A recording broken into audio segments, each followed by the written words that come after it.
Hi, this is doctor रेखा जैन और आपसे मैं बात कर रही थी काफ़ी सारे सब्जेक्ट के बारे में, जिसमें सबसे मेन बात थी हम मोटापे के बारे में आपसे बात कर रहे थे।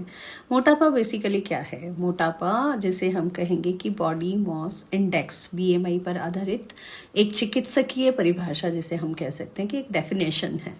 और बीएमआई वजन की तुलना में ऊंचाई के आधारित शरीर में वसा की मात्रा को नापता है, जिसमें हम ये कह सकते हैं कि 30 या उससे ज़्यादा बीएमआई वाले व्यक्ति को मोटापा माना जाता है या मोटा माना जाता है, जबकि सामान्य बीएमआई की यदि हम बात करें तो 18.5 और 24.9 हम उसे कह सकते हैं।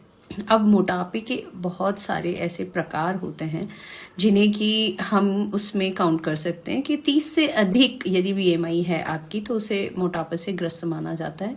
इसकी सीमा के भीतर है तो मोटापे को और अधिक विशिष्ट प्रकारों में अलग अलग तरह से डिवाइड किया जा सकता है। कम जोखिम वाली जैसे श्रेणी टाइप 1 मोटापा बीएमआई 30 से 35 से कम, ठीक है।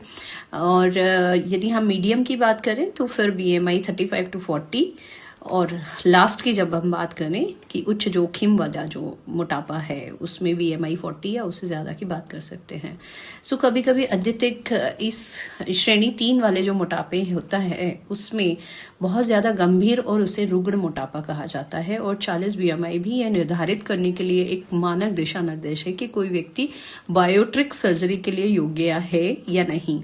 मोटापा बच्चों के लिए उनकी परिभाषा अलग होती है और बड़ों के लिए अलग होती है, तो उसका निदान भी अलग तरीके से किया जाता है, जिसका बीएमआई प्रतिशत 95% से अधिक होना चाहिए यदि किशोरों में या बच्चों में किया जाता है। और भी बात करते हैं, जुड़े रहिएगा मेरे साथ। Thank you.